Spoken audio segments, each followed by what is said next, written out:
That's kind of like what it is, because we've got to, in faith, take a step, and then the Lord comes up to hold us up, because we're kind of, it's not walking on water anymore, we're walking out into nothing. And then the Lord is beginning to bring the support under us to give us the sense of being able to trust Him with daring to say new things that have never been said before. Oh, how I long to hear that. How I long to hear that more. How about you? There just has to be more. And I was thinking about sharing with you about the time when there were lights all over the floor of this building. It was on the third story of this building where Paul had come to preach. And Luke tells us that the candles were all over the floor in the dark. And Paul comes in, and it's a Sunday. And he begins to speak.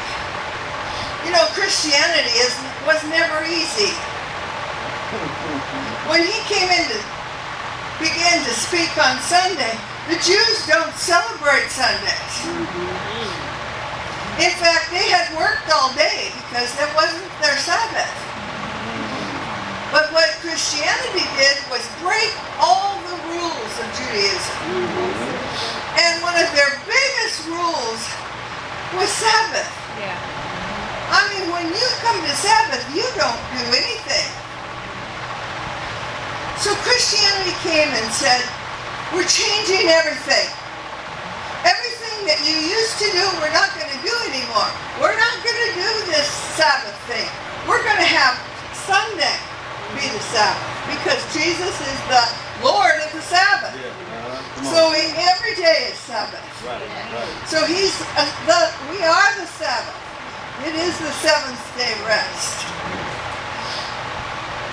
But Christians did something else too. They also took away the rule of circumcision, which was the identification of every single Israelite man. They took away the identity of being an Israelite was taken away when Jesus came. Isn't that amazing? Everything changed about their belief system. Why are we staggering when things are changing? Why are we questioning it? Because things are supposed to change. Things are supposed to be new every day. So Paul is preaching away, and he's come far, and it's a wonderful moment. And all of a sudden, I know you know this story, but there was this kid, Eutychus, and he's sitting in the window, and he falls out the window, 3 stories down. And it kind of interrupted the service. Come on.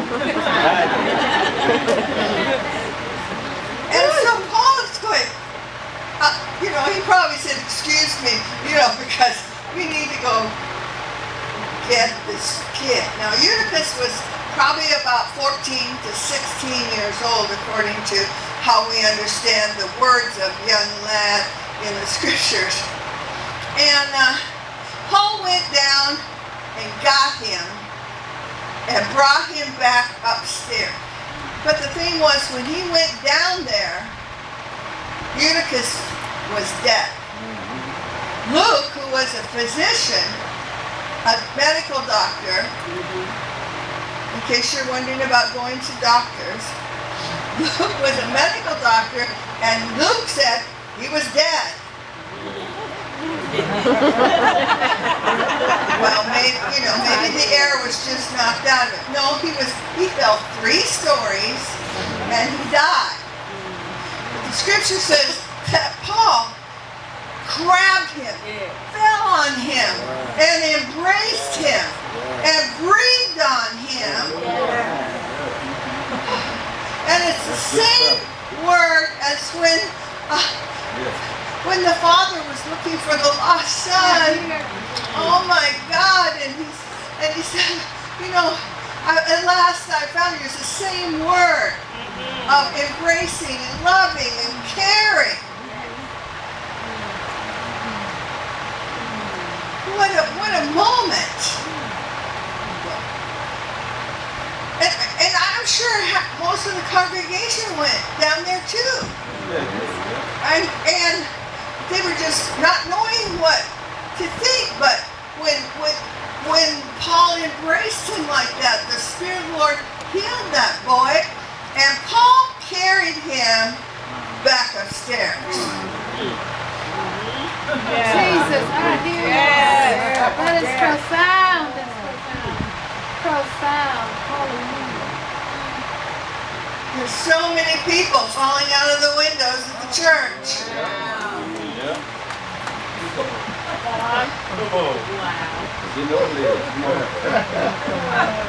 Do we care? Do we care? Well, I don't like those people anyway. That kid had too many tattoos and ear piercing, and I just don't care about him because he's obviously not living the life he should be. Because we don't care that these kids aren't coming to church. We don't care.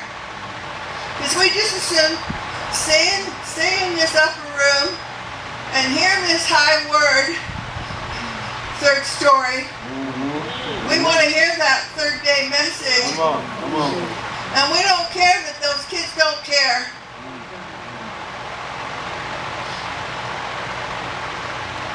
They're so bored they fall asleep. We don't care what we're losing. We're in crisis. Because when this generation dies off, will there be anybody left to lead us? That's good. So Paul went down and got him. The move of the Apostolic is we go where the people are.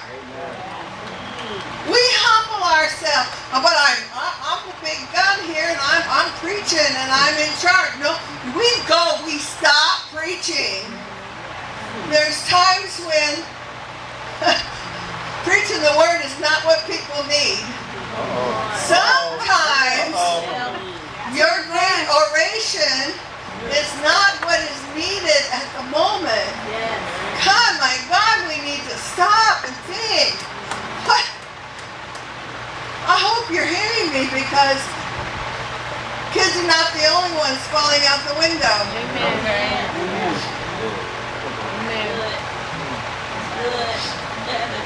We have New Age people falling out the window. Absolutely. They have been looking for God their whole life, some of them. They're looking for spiritual truth. They've given their lives searching to hear something, to hear a message. It might not be what we want to hear, but do they have anything to offer after a lifetime of searching?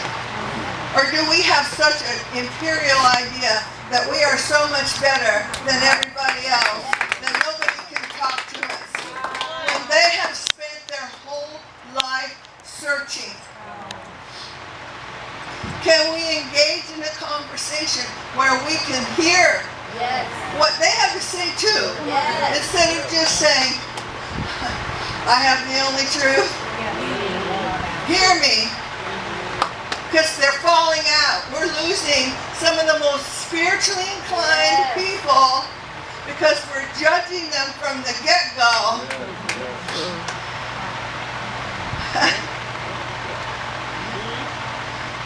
I'm just saying, Lord, my God, we need to open our hearts and see the people that God is bringing to us. And we probably don't like them. We don't like some of the ways people are looking. But David's band was ragtag. They were the unwanted. I told God one day, I'll just take the unwanted. Yeah. I don't care about anybody else. I'll take the people from the caves because those became David's strong men. Yeah. They became his army. They became the ones. But we cut people off before we give them a chance. I was at this pastor's conference a while back, and this kid came in the door, and he came to the meeting, and he had a hat on. And the pastor's wife was standing at the door, and she said, "Get that hat off! Who do you think you are? Don't you have any respect for God in this building?" And the kid turned around and walked away. How short is your skirt? Don't you? Thank you. Oh my God, we turn people away before they have a chance. Okay. So I had this guy come to my door at the church one day. And he was wearing a bright orange dress. And he had orange streaked across his lips. Orange fingernails. And I heard the Lord say to me, "Can you love this one?" Yes. And I heard myself say, "I don't think so." Here I am, the person that teaches about unity and teaches about equality, and I'm the one pressing for equality and gender equality and racial equality. And this guy comes to my door, and he comes past my understanding of who's acceptable. Oh my God, and he came in, and he sat there, and he came up forward